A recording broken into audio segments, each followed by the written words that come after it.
The integration center smelled like bleach and fear, a warehouse where humanity sorted through alien lives like fruit at a market stand. They told Marcus Webb to pick the strong one, the one with shoulders built for harvest and hands made for endurance. But when he saw her curled in the corner, blue skin pale as winter ice, legs folded beneath her like broken wings, he knew his choice would cost him everything. And he lifted her anyway. Before we dive in, let us know where you're watching from. And if stories like this move you, hit that subscribe button because tomorrow's episode is even more unbelievable than this one. The fluorescent lights buzzed overhead like dying insects, casting everything in the integration center with a sickly green pallor that made even healthy skin look diseased. Marcus Webb stood with his work permit clutched in one calloused hand, the paper already damp from his palm's nervous sweat. Around him, other farmers moved through the facility with the confidence of men selecting livestock, pointing at broad shoulders and thick limbs, nodding at handlers who paraded aliens across the concrete floor like merchandise at auction. The aliens came in all sizes and shades, their skin reflecting every color the human eye could name, and several it could not. Purple ones with 4 arms, green ones with segments like insects, orange ones that glowed faintly in the shadows. But the prized ones, the ones every farmer wanted, were the gray-skinned Krotar, standing nearly 7 feet tall with muscles that rippled like steel cables beneath their flesh. Marcus watched as his neighbor, Dale Hutchins, selected a Krotar without hesitation, slapping its arm like a man testing the hood of a used truck. The alien did not flinch. Its eyes, black as oil spills, stared straight ahead at nothing. Dale grinned, showing tobacco-stained teeth, and signed the paperwork with a flourish that suggested victory. Other farmers followed suit, snapping up the strongest aliens. And before the supply dwindled, their voices rising in self-congratulation as handlers chained their selections and led them toward transport trucks idling in the loading bay. Marcus did not move toward the Krotar.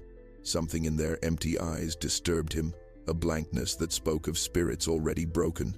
Instead, he drifted toward the far corner of the warehouse, where the rejected ones waited in a penned area marked with yellow caution tape. These were the aliens deemed unfit for labor, the ones with visible injuries or mysterious illnesses, the ones who would likely be processed for deportation or worse. Handlers ignored this section entirely. In the shadows of that forgotten corner, Marcus saw her. She sat with her back against the chain-link fence, her legs drawn up and angled wrong, as if the bones had healed improperly, or perhaps had never been right to begin with. Her skin was the blue of deep water, and her hair fell in silver strands that caught the harsh light like threads of spider silk. She was small, barely 5 feet if she could stand, and so thin that Marcus could see the delicate architecture of her collarbone rising and falling with each shallow breath. When she lifted her head to look at him, her eyes were gold, bright as coins pulled from sunlight, and filled with something Marcus recognized because he had worn it himself for 3 years since the accident. Resignation. The handler noticed Marcus staring and approached with weary aggression. He glanced at the alien girl and then at Marcus, his lip curling. "That one's defective," the handler said. "Legs don't work right. Came off the transport ship that way. We're shipping her back end of the week." Marcus felt his jaw tighten. "What's her designation?" The handler blinked, surprised. "You serious? You got a work permit for one laborer, and you want to waste it on something that can't even stand?" Marcus did not answer. The handler huffed and pulled a tablet from his belt. "Designation, K417, species Luran, non-functional." Marcus turned back to the girl and found her watching him with those gold eyes, waiting for the punchline of a joke she had heard too many times before. He thought about his farm, about the fields choked with weeds, about the barn roof that leaked, about how Dale and the others would laugh.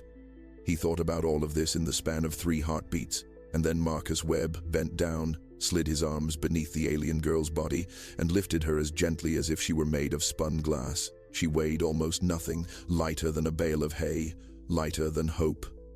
Her head rolled against his shoulder, and Marcus felt her go rigid with shock, her breath catching. The handler's mouth fell open. Around them, other farmers stopped to stare, their faces registering confusion and then amusement. Someone laughed, a sharp bark that echoed off the metal walls. Someone else muttered about stupidity being contagious. Marcus did not look at any of them. He carried the girl toward the processing desk.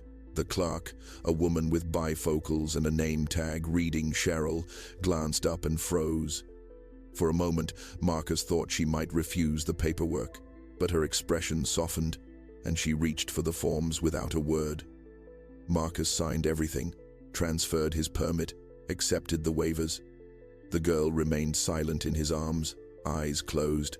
When finished, Cheryl handed Marcus a plastic card with the designation number.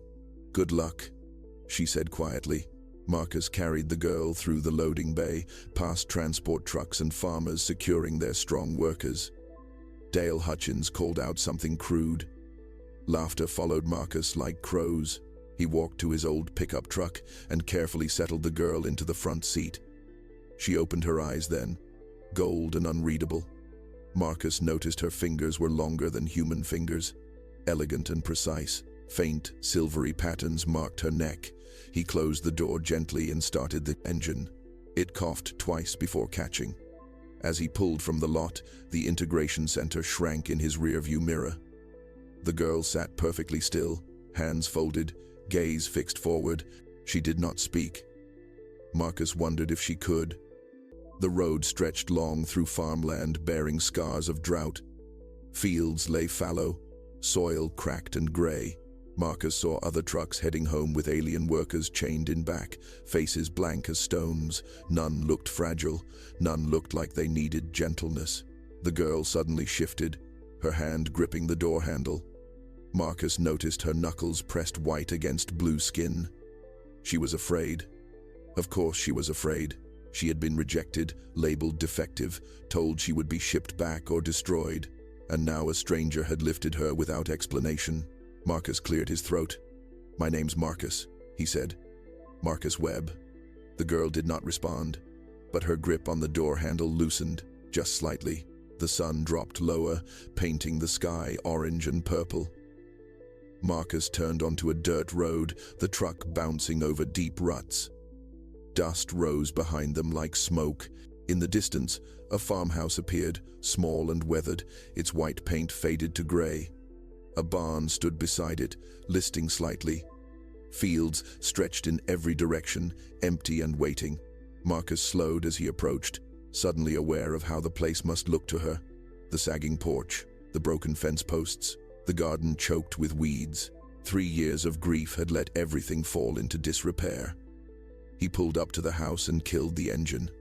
Silence settled between them, broken only by the ticking of cooling metal. The girl stared at the farmhouse, her expression unreadable. Marcus opened his door, then walked around to her side. When he opened it, she flinched. Marcus lifted her again, and this time, she did not go rigid. Her body remained loose in his arms, resigned to whatever came next. He carried her up the porch steps, wood groaning under their combined weight, and pushed through the front door with his shoulder. The house smelled of dust and old coffee, of a life half-lived. He had not cleaned in weeks, maybe months. Dishes sat stacked in the sink. Newspapers covered the kitchen table. His wife's coat still hung by the door, 3 years untouched. He carried the girl through to the small bedroom off the kitchen, the one Sarah had used as a sewing room. The bed was narrow but clean, one of the few things Marcus had maintained out of habit rather than hope. He laid her down gently, and she sank into the mattress like something finally allowed to rest. Her gold eyes tracked his movements as he stepped back, watching him with an intensity that made him feel exposed, as if she could see every failure written across his bones. Marcus cleared his throat. "I'll get you some water," he said. She did not respond. He left the room and returned with a glass filled from the tap, the water cloudy with sediment. He set it on the nightstand beside her. "If you need anything," he started, then stopped, realizing he had no idea what she might need. "I'll be in the next room," he finished lamely. He retreated to the kitchen and stood at the sink, staring out the window at fields disappearing into darkness. What had he done? He had one work permit, one chance to save his farm, and he had chosen an alien who could not walk. Dale Hutchins would be halfway home by now with his Crotar, already planning how to work it dawn to dusk. The others would have their workers in the fields by sunrise, plowing and planting, while Marcus nursed a broken thing that would likely die before winter. A sound from the bedroom pulled him from his thoughts. A soft thump, then silence. Marcus moved quickly, pushing the door open to find the girl on the floor beside the bed. She had tried to stand, had managed to swing her legs over the edge, but her weight had collapsed beneath her. Now she lay crumpled on the wooden boards, her face turned away, in from him, shoulders shaking in what might have been pain or might have been shame. Marcus knelt beside her without thinking. "Don't," he said softly. "You don't have to stand. You don't have to do anything." She turned her face toward him then, and he saw tears tracking down her blue skin, silver in the dim light. Her mouth opened, and for the first time, she spoke. Her voice was like wind through hollow reeds, alien and achingly human all at once. "Why?" she asked. "Just that. Why?" Marcus had no answer that would satisfy either of them, so he simply lifted her again, placed her back on the bed, and pulled the blanket up to her chin. "Rest," he said. Morning came with the smell of rain that never fell, the sky promising water it would not deliver. Marcus woke on the couch where he had collapsed near midnight, his back aching from the uneven cushions. For a moment he forgot about the girl, forgot about his choice at the integration center. Then he heard movement from the bedroom, a soft scraping sound like something being dragged across wood. He stood quickly, joints protesting, and moved to the doorway. She had pulled herself to the window using the bed frame and the nightstand, her legs trailing behind her like broken branches. She sat propped against the wall, bathed in dawn light, her gold eyes fixed on the fields beyond the glass. Her fingers rested on the windowsill, tracing patterns in the dust gathered there. Marcus watched as she drew symbols, the same angular marks he had seen on her uniform, each one precise and deliberate. When she finished, she pressed her palm flat against the glass. Marcus stepped into the room. "You shouldn't be on the floor," he said. She did not turn. Her voice came quiet, still like wind through reeds. "Your soil is dying," she said. Marcus blinked. "What?" She lifted her hand from the window and pointed toward the nearest field. "The earth. It forgets how to hold water. The minerals separate. The microbial networks collapse. Your soil is dying." Her accent wrapped around the words strangely, but her meaning was clear. Marcus moved closer, looking out at the field he had tried to plant last spring, the one that had yielded almost nothing. "You can tell that from here?" he asked. She turned her head slightly, enough that he could see her profile. "I was a soil engineer on Civil 3, before the war, before they needed soldiers instead of farmers." Her fingers moved to the windowsill again, tracing another symbol. "We fed 7 colonies, turned dead rock into living earth. It was what my people did before they learned to destroy." Marcus felt something shift in his chest, a realization settling like stone. The integration center had labeled her defective because her legs did not work, because she could not stand in a field and swing a hoe. They had looked at her body and seen only what it could not do, never considering what her mind contained. He knelt beside her, his eyes level with hers. "Can you fix it?" he asked. "The soil?" She met his gaze, and something flickered in those gold eyes. Not hope, not yet, but perhaps the memory of purpose. "If you bring me samples," she said, "if you bring me soil from different parts of your land, I can read what it needs. I can tell you how to wake it again." Her voice grew stronger. "My legs do not work, but my hands remember everything." Marcus stood and moved toward the door. "I'll get you samples," he said, "from every field." For the first time since Sarah died, Marcus Webb felt something that might have been purpose returning to his bones. 3 weeks passed like water through cracked earth. Marcus brought Kael soil samples in mason jars, carefully labeled with locations and depths.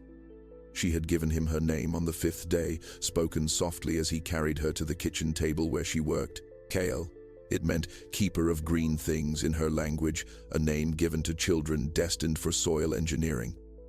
Now, she sat at that table from dawn until dusk, her fingers sifting through dirt, pressing it between her palms, sometimes tasting it with the tip of her tongue. She filled notebooks with symbols and calculations, creating maps of his land that showed things no human eye could see. Marcus followed her instructions exactly. He mixed amendments, she specified, ground bone and charcoal and strange combinations that seemed like alchemy. He tilled them into the north field first, the one that had failed worst last season. Kael told him the ratios, told him the depth, told him to water it in 3 specific intervals throughout the day. He did not question her. He had nothing left to lose by trusting. Meanwhile, Dale Hutchins worked his Crotar 18 hours a day. Marcus saw it happen from across the property line, watched Dale driving the massive alien through the fields with shouts and a shock prod. The Crotar moved like a machine, tireless and empty, plowing rows that stretched perfectly straight. Other neighbors did the same with their workers, pushing them harder as spring deepened toward summer. They passed Marcus on the road sometimes and laughed from their truck windows, calling out jokes about his crippled alien, asking if she had learned to walk yet or if Marcus was just keeping her as a pet. Marcus said nothing. He went home and carried Kael to the table, brought her lunch, listened as she explained nitrogen cycles and fungal networks in her reed-thin voice. She told him where to plant, what crops would restore the soil while also yielding harvest. She drew diagrams showing companion planting, ancient methods her people had perfected over centuries. Marcus's fields began to change. The soil darkened. The texture shifted from dust to something that held together when squeezed. He planted according to her guidance, and the seeds germinated faster than he had seen in 5 years. Then, in the 4th week, Dale's Crotar collapsed. Marcus heard about it at the feed store, how the alien had simply stopped moving mid-row and toppled forward like a felled tree. Dale had screamed at it, shocked it with the prod, but it would not rise. The veterinarian came and declared it catatonic, burned out from overwork and stress. The integration center refused a replacement. Dale's spring planting sat half-finished, and his face carried a rage that had nowhere useful to go. 2 days later, another Crotar failed at the Peterson farm, then another at the Miller place. The strong ones, pushed past their limits, were breaking down like overtaxed machines. Marcus heard the news and said nothing. He simply carried Kael to the window so she could see the north field where green shoots were rising in perfect rows, bright against the dark soil, like promises being kept. The sky turned green on a Tuesday afternoon, the color of old bruises spreading across the horizon. Marcus stood on the porch watching the clouds build into towers that scraped against heaven itself. The air went still, thick and heavy, pressing down like a hand on his chest. Every instinct bred into him from a lifetime of farming screamed warnings. This was not a normal storm. This was the kind that broke farms and buried futures. He moved quickly, securing what he could, tied down tarps, closed shutters, brought tools into the barn. The wind began as he worked, small gusts that grew teeth, pulling at his clothes and hair.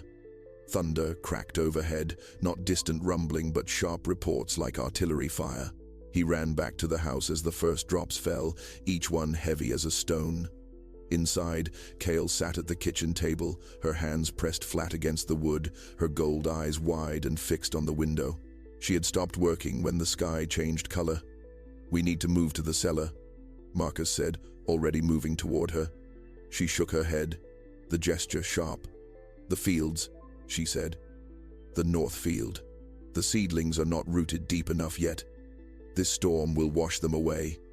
Everything we did, gone." Marcus looked out at the darkening world beyond the glass. Rain was falling harder now, sheets of water turning the air white. "There's nothing we can do," he said.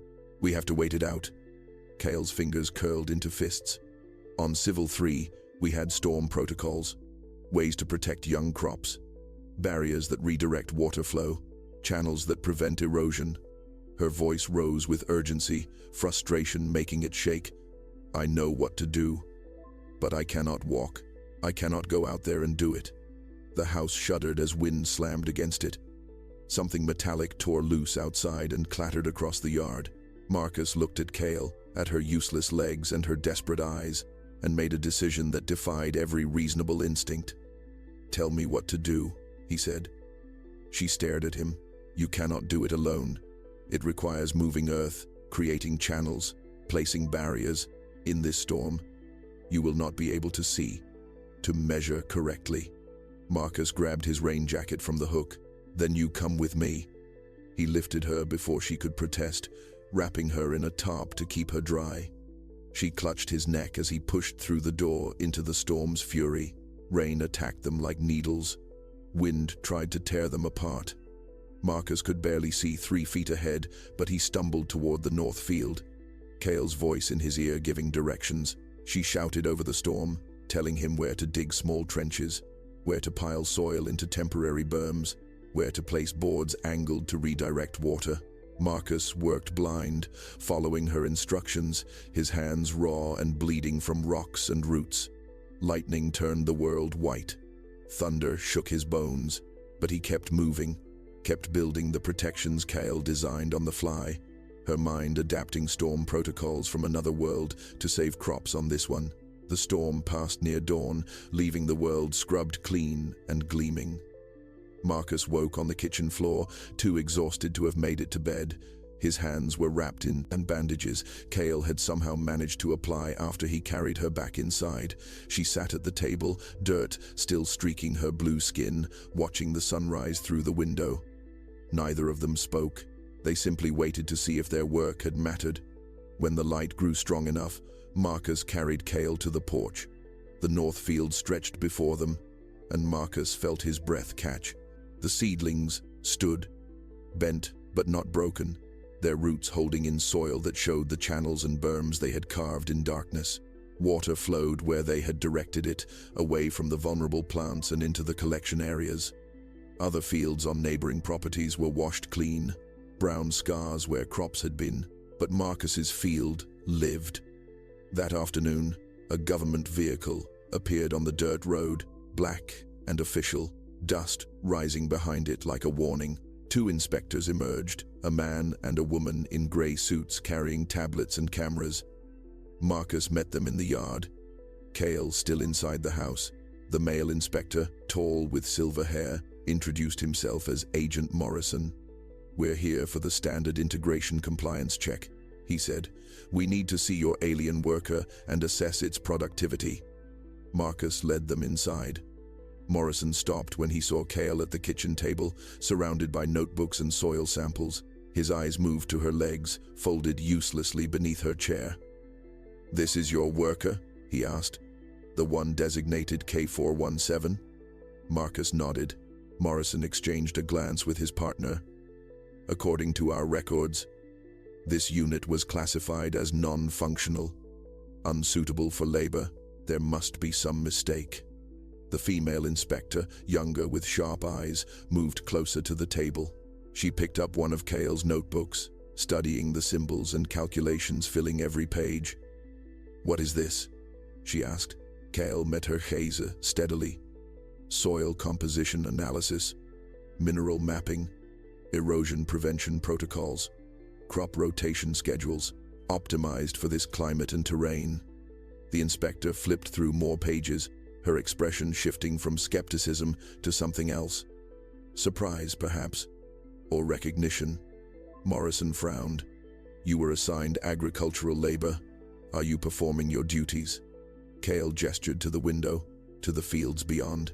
His north field has increased germination rates by 73% compared to last season. Soil structure has improved 4 grade levels in 3 weeks. Storm damage yesterday was 92% less than surrounding properties. I have designed a 5-year restoration plan that will return this land to full productivity. She paused. "I cannot plow, I cannot plant, but I can think, and thinking is also labor." The inspectors stood silent. Morrison walked to the window, looking out at the surviving field, then at the washed-out devastation visible on the neighboring properties. He turned back to Marcus. "Other integration assignments in this district are failing. Workers breaking down from overwork. Production below projections." He glanced at Kael. "But this assignment appears to be succeeding. Would you agree, Mr. Webb?" Marcus looked at Kael, at her gold eyes and her soil-stained hands. "Yes," he said, "I would agree." News traveled through channels the government had not anticipated. Alien workers had their own networks. Signals passed through shared transport vehicles, messages coded in the way they stood or moved their hands. Within 2 weeks of the inspection, other defective aliens began to hear about Kael. About the Lorraine who could not walk but had saved a farm. About the human who had chosen weakness and found strength. The story spread like water, finding cracks in stone, reaching the forgotten ones still trapped in integration centers, reaching the broken ones assigned to owners who saw them as nothing more than tools. The first refusal happened at the Hutchins farm. Dale's replacement, Crotar, a smaller one, assigned after his, first burned out, simply stopped working. It stood in the field, silent and immobile, no matter how Dale screamed or threatened. When the handler came to assess, the Crotar spoke for the first time since its assignment. It said one word, repeated like a prayer. Kael. More followed. A Vayari with a damaged wing refused to enter a processing plant. A Thexian with one arm crossed its workspace floor and would not move. Each one spoke the same word when questioned, and each time the handlers grew more confused and angry. The integration centers called emergency meetings. Directors demanded explanations for the sudden wave of non-compliance. Some suggested increased discipline, shock collars, and isolation cells. Others worried about rebellion, about what would happen if the aliens organized beyond their ability to control. But no one understood what was actually occurring. That the defective ones were not rebelling for freedom, but for dignity, for the possibility that their worth might be measured by something other than their ability to perform physical labor without breaking. At the Morrison Integration Center, 7 aliens designated for deportation refused to board the transport ship. They sat in the loading bay, linked arm to arm, and would not move. When guards approached with shock prods, a small blue alien in the center spoke in the reed-thin voice of the Lorraine people. "We want what K417 has. We want an owner who sees us. We will not move until we are seen." The guards looked at each other, uncertain. This was not violence they could suppress. This was something else entirely, something their training had not prepared them for. Agent Morrison himself came to the Morrison Center, called by directors who did not know what else to do. He stood before the linked aliens and studied them, remembering the soil-stained notebooks and the field that survived the storm. He thought about productivity metrics and compliance reports, about how every successful integration in his district involved aliens worked to collapse or humans drowning in failure. He thought about the one exception, the one farm where both alien and human seemed to be thriving. Morrison turned to the nearest handler. "Contact the surrounding farms.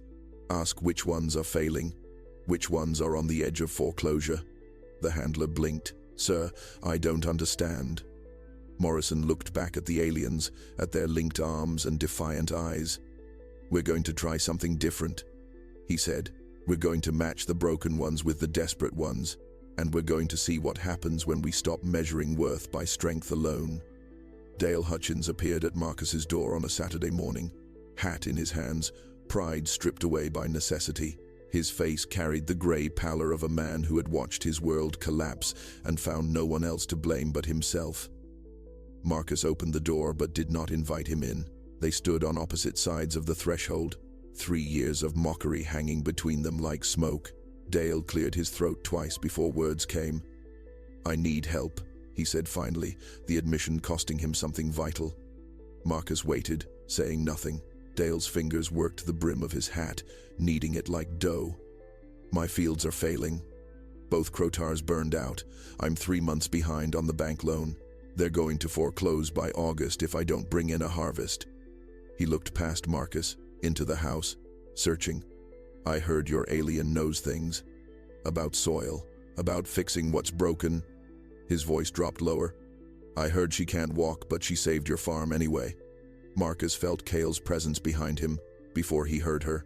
She had pulled herself to the doorway using furniture and walls, her method of movement that left her exhausted but determined. She looked at Dale with those gold eyes, studied him the way she studied soil samples, reading layers the surface did not show. "You worked your Crotars until they broke. she said. It was not a question. Dale flinched but nodded. I thought that's what they were for. That's what everyone said. Work them hard, get your money's worth before they fail. Kael's expression did not change.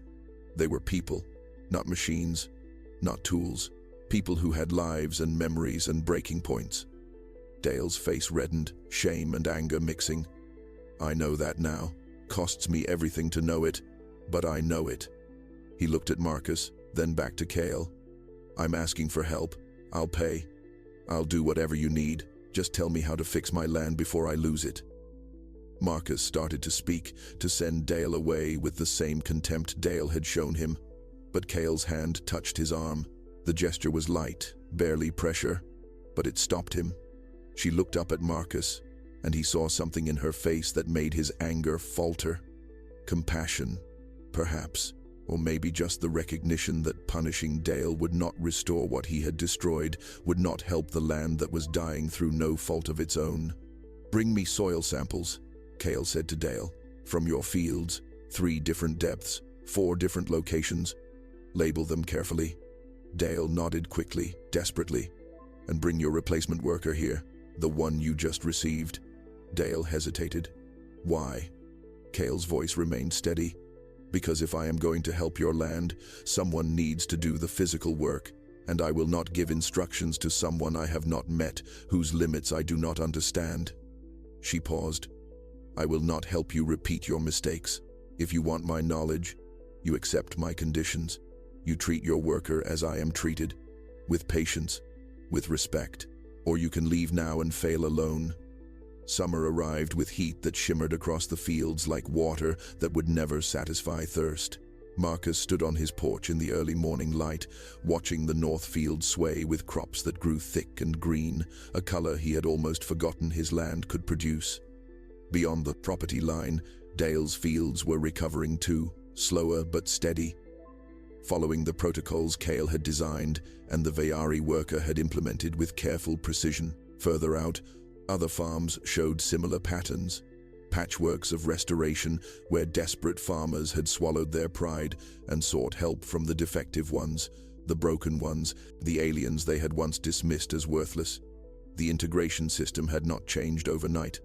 Directors still measured productivity in traditional metrics, still preferred the strong and the silent. But Morrison had created a pilot program, a quiet rebellion within the bureaucracy that matched damaged aliens with failing farms, that measured success by survival rather than domination. The program had no official name, but the aliens called it Kael's Protocol, spoken with reverence in their various tongues, a recognition that one small blue woman who could not walk had somehow shifted the foundation of how 2 species learned to exist together. Kael sat at her table inside, surrounded by requests now, letters from farmers and soil samples sent by mail, questions about crop rotation and water management, and how to heal land that had been pushed past its limits. She answered them all, her elegant fingers filling notebooks that Marcus would photograph and send back, her knowledge flowing outward like roots seeking water. She had become what she was always meant to be, what her people had trained her for before war had demanded soldiers instead of healers. A keeper of green things, a builder of futures planted in soil. Marcus heard the truck before he saw it, recognized the particular rattle of Morrison's government vehicle. The agent climbed out, not in his gray suit this time, but in jeans and a work shirt, looking more human than official. He carried a folder under one arm and walked to the porch with the deliberate pace of a man who had learned to slow down and notice what he had spent years overlooking. Mr. Webb, Morrison said, nodding. Agent Morrison, Marcus replied. They stood together looking at the fields, at the evidence of what could grow when force was replaced with understanding. Morrison opened the folder and handed Marcus a document. The pilot program is being expanded. 20 more integration centers, new training protocols for handlers, new classification systems that account for knowledge and skill, not just physical capacity. He paused. They want Kael to consult, design the agricultural placement assessments. She'd be paid, of course, contracted as a specialist rather than assigned as a laborer. Marcus took the document, but did not look at it. He looked instead toward the house, toward the window where Kael worked, her silver hair catching morning light. "I'll ask her," Marcus said. Morrison nodded and turned to leave, then stopped. "What you did at the integration center, choosing her when everyone said you were a fool, that choice is changing everything." Marcus watched the agent drive away, dust rising and settling. Inside, Kael was waiting, and fields were growing, and the future stretched ahead like soil ready for planting.